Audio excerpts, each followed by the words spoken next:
Vande Mataram network time देख रहे हैं आप। मैं हूं आपके साथ काजल ठाकुर। इस वक्त की बड़ी खबर आपको बता देते हैं। गाजियाबाद के सेशन कोर्ट में वाराणसी सीरियल ब्लास्ट मामले में आरोपी वलीउल्लाह को फांसी की सजा सुनाई गई है। तो वहीं कोर्ट ने आरोपी को एक मामले में उम्र कैद की सजा का ऐलान कर दिया है। आपको बता दें कि 7 मार्च 2006 को संकट मोचन मंदिर समेत कई जगह पर ब्लास्ट हुए थे, जिसमें 14 लोगों की मौत हो गई थी। कोर्ट ने 16 साल के बाद इस मामले में सजा का ऐलान किया है। कोर्ट ने 4 जून को वलीउल्लाह को दोषी पाया था। वाराणसी सीरियल ब्लास्ट केस में दोषी पाया गया और उसके बाद आज सजा का ऐलान हो चुका है। सजा सुना दी गई है, फांसी की सजा सुनाई गई है और दूसरे केस में उम्र कैद की सजा सुनाई गई है। 7 मार्च 2006 को धमाके हुए थे, 18 लोगों की इसमें मौत हुई थी। 16 साल के इंतजार के बाद आज फैसला आया है। वलीउल्लाह को फांसी की सजा का ऐलान किया गया है और वहीं दूसरे केस में उम्र कैद की सजा का ऐलान किया गया है। 4 जून को दोषी करार दिया गया था। आपको बता दें कि संकट मोचन मंदिर समेत कई जगह पर धमाके हुए थे। वाराणसी सीरियल ब्लास्ट के आरोपी वलीउल्लाह की सजा पर आज सुनवाई हुई, क्योंकि 4 जून को जिला सत्र न्यायालय ने दोषी करार दिया गया था। आज सजा का फैसला होना था और जज ने आज दोषी करार देते हुए फांसी की सजा का ऐलान कर दिया है।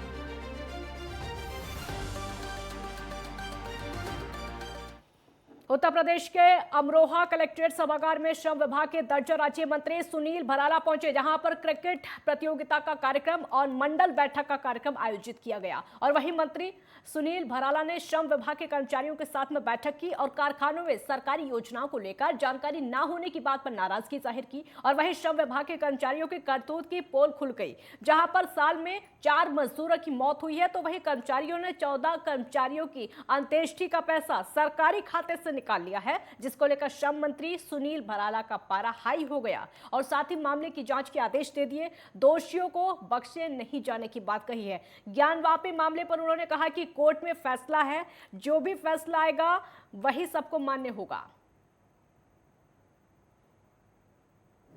चेतन चौहान खेल क्रीड़ा श्रमिक प्रोत्साहन योजना का हमारे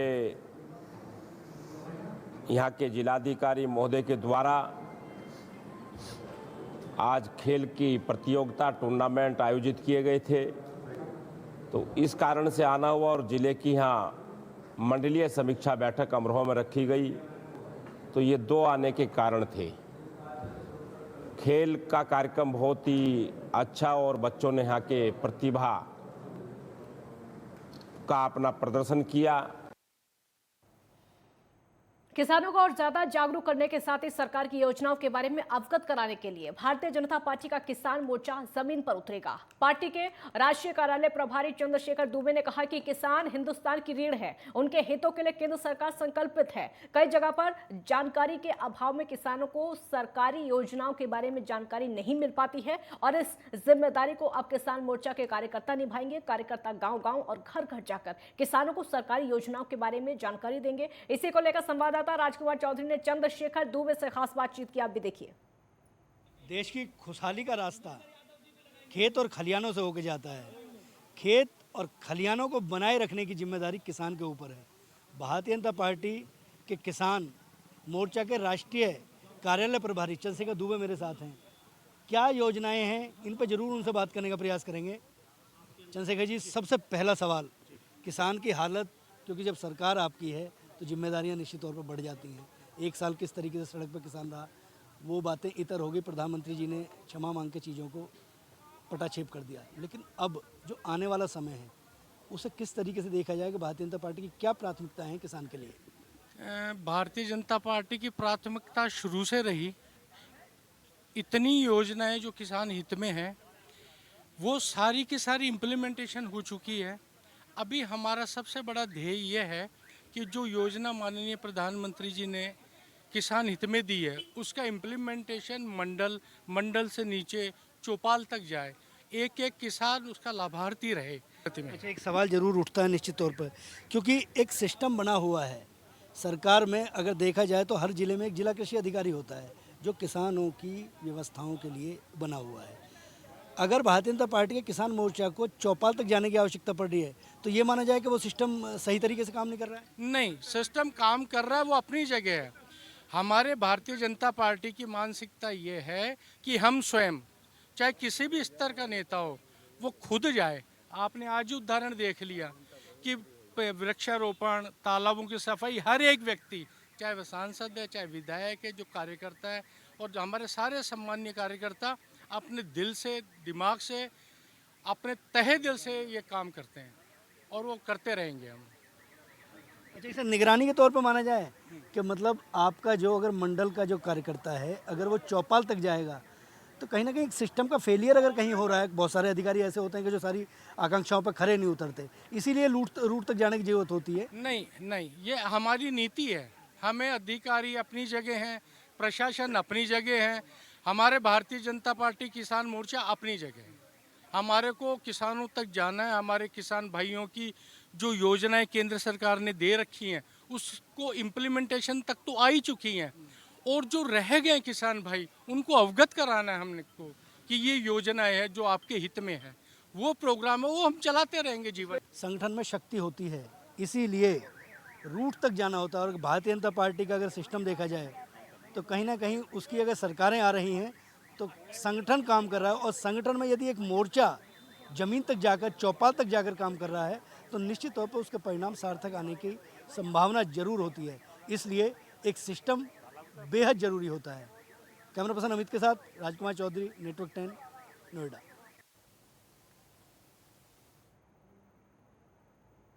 रामपुर में लोकसभा उपचुनाव के नामांकन का आज आखिरी दिन था, जहां पर भारतीय जनता पार्टी के प्रत्याशी घनश्याम सिंह लोधी ने अपना नामांकन किया। घनश्याम सिंह लोधी के नामांकन में कई मंत्री और कई विधायक शामिल थे। घनश्याम सिंह लोधी ने नामांकन के बाद जनता का धन्यवाद किया और ये भरोसा दिलाया कि रामपुर की जनता उनके साथ है और सांसद बनने के बाद वो रामपुर का विकास करेंगे।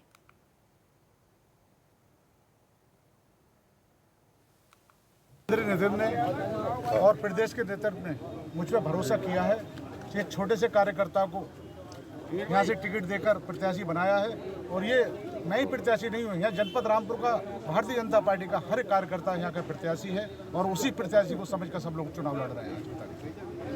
क्या एक तरफा मुकाबला या चुनौती भरा मुकाबला रहेगा? मैं समझता हूँ कोई चुनौती नहीं है, एक तरफा चुनाव है। और आप पूरे जनपद में माहौल देख लीजिए, एक तरफा माहौल है भारतीय जनता पार्टी के पक्ष में। आपके इससे पहले आजम खान सियासी गुरु माने गए हैं, क्या मानते होंगे आप क्या, किस तरीके से उसको मानते हैं? उनकी पार्टी अलग है, मेरी पार्टी आज अलग है, लेकिन मेरे व्यक्तिगत संबंध पहले भी थे और छोटा सा रामपुर एक दूसरे से रहते हैं। अमरोहा में समर पोर्टल का डीएम ने शुभारंभ किया और आपको बता दें कि कार्यक्रम का डीएम वी.के. त्रिपाठी ने फीता काटकर शुभारंभ किया है। जानकारी के मुताबिक कार्यक्रम में नगर पालिका के समस्त सभासद मौजूद थे, जिसके बाद नगर के लोगों को बड़ी उपलब्धि हासिल हुई है और इसके जरिए नगर पालिका संबंधित शिकायतें अब ऑनलाइन दर्ज हो सकेंगी। वहीं घर बैठे शिकायतों का समाधान भी किया जा सकेगा।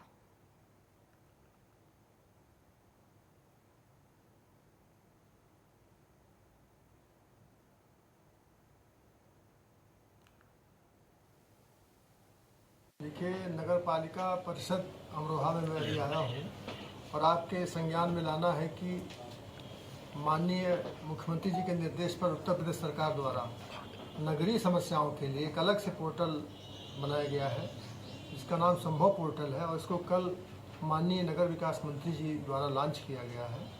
उसी क्रम में इसकी शुरुआत जो होनी है उसके ही क्रम में मैं यहाँ आया हूँ और आज मैं देख रहा हूँ कि काफ़ी संख्या में जो कुछ एप्लीकेशंस आ रही हैं उसको हम लोग इसी पोर्टल पे अपलोड करेंगे और इस पोर्टल के माध्यम से इसका निस्तारण किया जाएगा। मुजफ्फरनगर के पंचायत पुरकाजी चेयरमैन जहीर फारूकी ने पुरानी ईंटों से डंपिंग ग्राउंड की चारदीवारी कराई है, जिससे कि सरकार के लाखों रुपए बच गए हैं और कूड़ा भी बाहर फैलने से बच रहा है। एक बार फिर से जहीर फारूकी ने साबित कर दिया है कि अगर पूरी योजना बनाकर काम किया जाए तो किसी भी काम को बढ़िया तरीके से किया जा सकता है।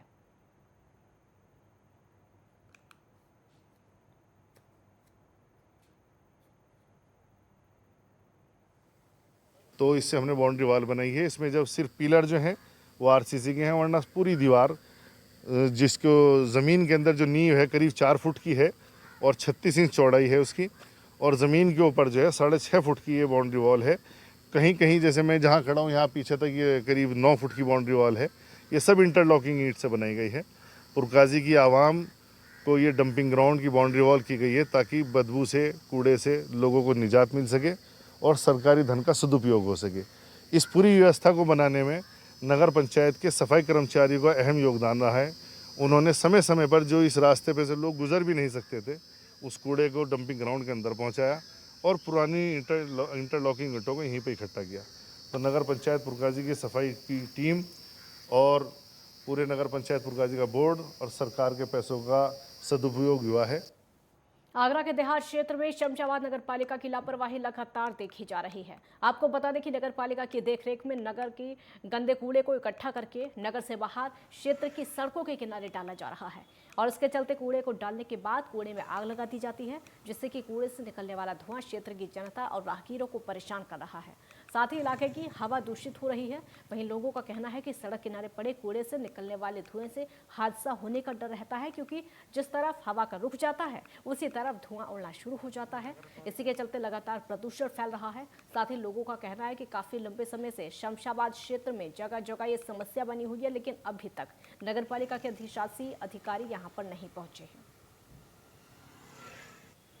आगरा के शमशाबाद क्षेत्र में लगातार नगर पालिका शमशाबाद की लापरवाही के चलते क्षेत्र की जनता परेशान हो रही है, तो वहीं सड़कों से गुजरने वाले राहगीर भी परेशान हो रहे हैं। ये तस्वीरें हम आपको दिखाएंगे किस तरीके से यहाँ पर नगर पालिका के द्वारा यहाँ पर जो कूड़ा है वो यहाँ पर डाला जाता है। कूड़े में डालने के बाद आग लगाई जाती है। राहगीर यहाँ से निकल रहे हैं। लगातार जो आग से उठने वाला धुआं है वो कहीं ना कहीं राहगीरों को परेशान कर रहा है। अगर कहा जाए तो शमशाबाद नगर पालिका के जिम्मेदार अधिकारियों की वजह से शमशाबाद क्षेत्र की हवा भी दूषित हो रही है। यह सिलसिला लगातार काफी लंबे समय से चला रहा है, लेकिन नगर पालिका शमशाबाद के द्वारा अभी तक कूड़े को डालने के लिए कोई भी कचरे का प्लांट या कोई भी ऐसी जगह नहीं बनाई गई है जहां पर लोगों को धुआं ना लगे, जिससे लोगों को समस्या ना हो। अब देखना होगा कि नगर पालिका के जिम्मेदार कब तक ध्यान देते हैं और इस समस्या का समाधान करा पाते हैं। मैं नरेश धाकरे, नेटवर्क 10 आगरा। एक ब्रेक के लिए हम रुकेंगे, जल्द लौटेंगे।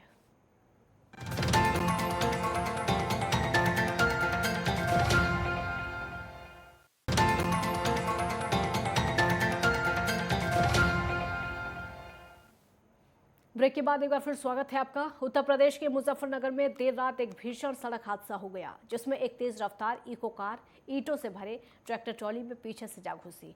घटना की सूचना पर पहुंची पुलिस ने सभी घायलों को इलाज के लिए अस्पताल में भर्ती कराया। इलाज के दौरान एक व्यक्ति की दर्दनाक मौत हो गई, तो वहीं इस हादसे में 8 लोगों को गंभीर चोटें आई हैं, जिनका अस्पताल में इलाज चल रहा है।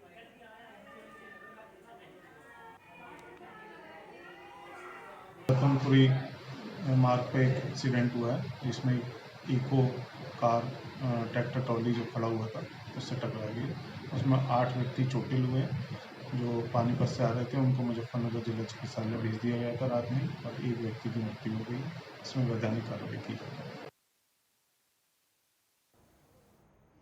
बुलंदशहर में गोपाल हत्याकांड में सनसनीखेज खुलासा हुआ, जहां पर बेटी को नग्न करके दामाद पीटता था और इसको लेकर नाराज ससुर ने दामाद की हत्या कर दी। पुलिस के मुताबिक ससुर, साले और अन्य रिश्तेदारों के साथ मिलकर इस हत्याकांड को अंजाम दिया गया। पुलिस की माने तो मृतक शराब का आदी था और आए दिन अपनी पत्नी के साथ मारपीट करता था। इसको लेकर कई बार उसने अपने परिजनों से शिकायत की। गुस्साए परिजनों ने दरांती से गोपाल की गर्दन काटकर उसकी हत्या को अंजाम दिया।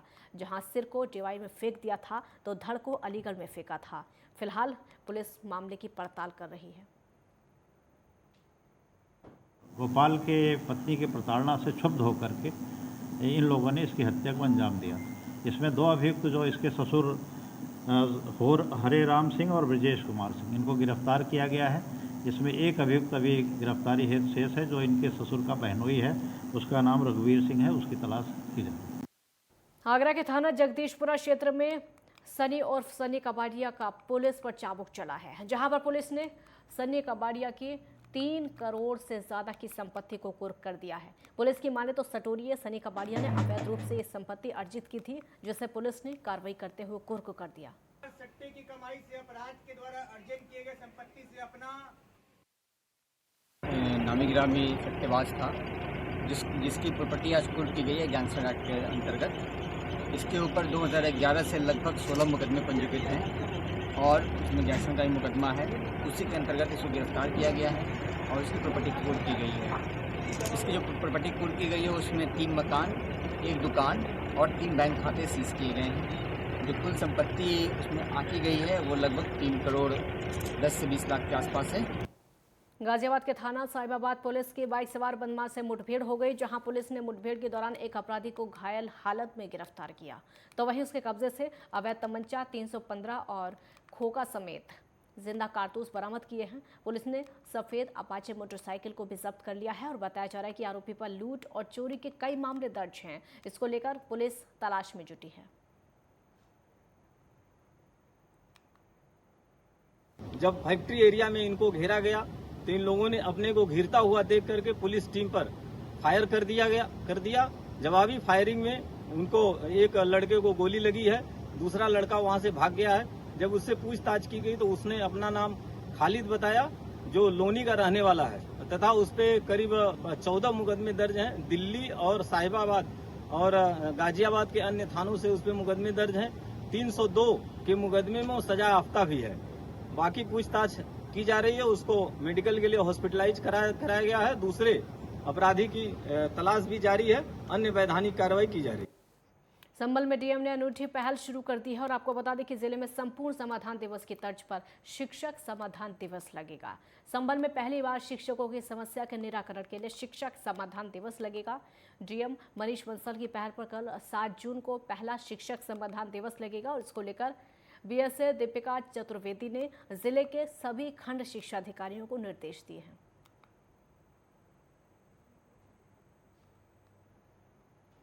और वहीं फिरोजाबाद में हर्षोल्लास के साथ लोक माता अहिल्याबाई होलकर की शोभा यात्रा का केंद्रीय राज्य मंत्री प्रोफेसर एसपी सिंह बघेल ने हरी झंडी दिखाकर शुभारंभ किया। इस शोभा यात्रा में लगभग 2 दर्जन झांकियां आकर्षण का केंद्र रही। वहीं इस कार्यक्रम में टुंडला विधायक प्रेमपाल धन्नर और उसके अलावा सदर विधायक मनीष असीजा समेत पाल बघेल धननगर समाज के हजारों लोगों ने शोभा यात्रा में बढ़ चढ़कर हिस्सा लिया। वहीं केंद्रीय राज्य मंत्री प्रोफेसर एसपी सिंह बघेल ने मीडिया से बात करते हुए कानपुर में हुए बवाल को लेकर उत्तर प्रदेश की कानून व्यवस्था बेहतर बताई।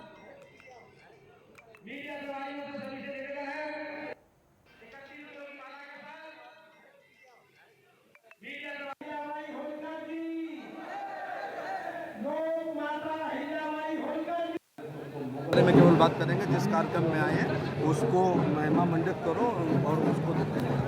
और जहाँ तक कानून व्यवस्था का सवाल है, उत्तर प्रदेश की कानून व्यवस्था स्वर्ण युग है। जिस प्रकार गुप्तकाल स्वर्ण युग था, कुछ घटनाएं हो जाती हैं। अगर ये घटना हुई है तो 30 लोग गिरफ्तार हो चुके हैं। उन पर वो कि आने वाली पीढ़ियाँ भी सोचेंगी अपराध करने से पहले। ये बाबा का युग है। संभल में स्वास्थ्य विभाग की बड़ी लापरवाही सामने आई है। आपको बता दें कि संभल में परिवहन महकमे में 70 एम्बुलेंस दर्ज हैं, जिनमें से 35 की फिटनेस खत्म हो गई है और 23 सरकारी, साथ में 12 प्राइवेट एम्बुलेंस हैं, जिनकी फिटनेस खत्म होने पर वाहन रोड पर चलने की स्थिति में नहीं है। इसके बावजूद बिना फिटनेस के एम्बुलेंस रोड पर घूम रही हैं, जिससे कि सड़क पर हर समय दुर्घटना का खतरा बना रहता है।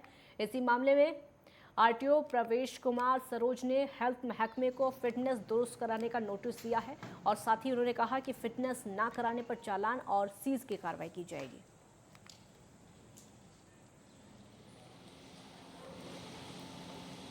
कार्यालय अभिलेखानुसार जनपद संभल में 70 वाहन जो है एम्बुलेंस में पंजीकृत हैं। इसमें जब छानबीन किया गया तो इसमें 35 वाहनों के फिटनेस फेल हैं, जिसमें से 12 वाहन प्राइवेट संस्था के नाम दर्ज हैं, बाकी गवर्नमेंट संस्था के नाम दर्ज हैं। इनको जो है नोटिस प्रेषित कर दिया गया है कि यथाशीघ्र अपने जो है फिटनेस प्रमाण पत्र से युक्त करा लें वाहनों को, क्योंकि ये रोड सेफ्टी से जुड़ा हुआ मामला है। तो ये गंभीर विषय है और इमरजेंसी सेवा प्रदान करती है, इसलिए इनका फिटनेस होना बहुत ज़रूरी है।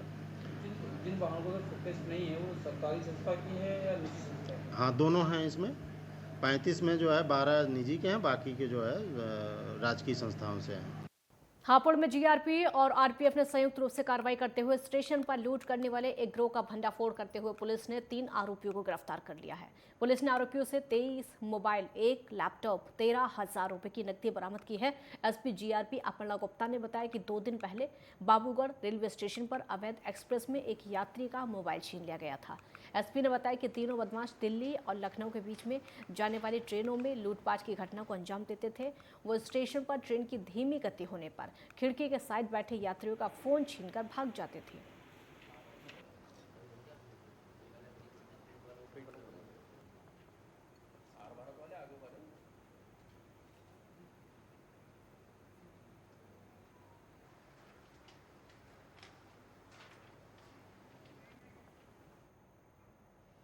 बदायूं के जिला अस्पताल से एक हैरत अंगेज मामला सामने आया है, जहां पर अस्पताल की मोर्चरी में रखे मुर्दे की आंखें गायब होने के बाद हड़कंप मच गया।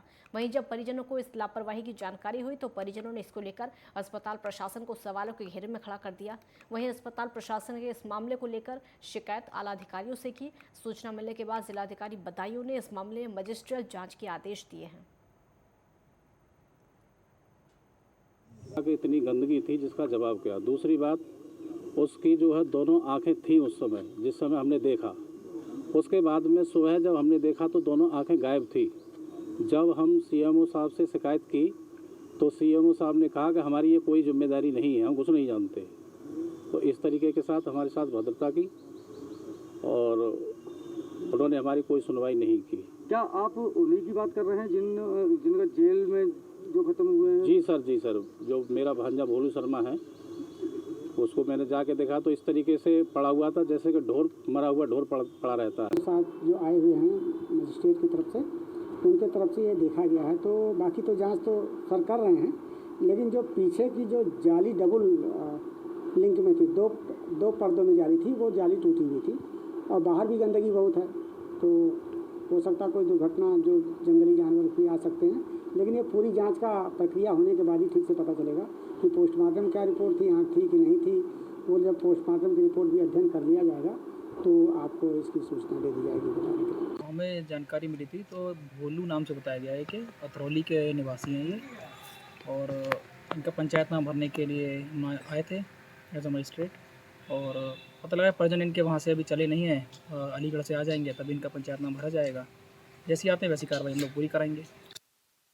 मुजफ्फरनगर को जाम मुक्त कराने के लिए अब यातायात पुलिस जी जान से जुटी हुई है। इसके चलते शुरुआत में अतिक्रमण हटाने और मार्केट एरिया में ई रिक्शा की नो एंट्री के बाद अब ग्राहकों को राहत देने का काम किया गया है। आपको बता दें कि यातायात पुलिस ने मार्केट पहुंचने वाले लोगों के लिए अब 30 ई रिक्शा को चिन्हित कर दिया है, जिन्हें सोमवार को एसपी ट्रैफिक कुलदीप सिंह और व्यापारियों ने हरी झंडी दिखाकर रवाना किया।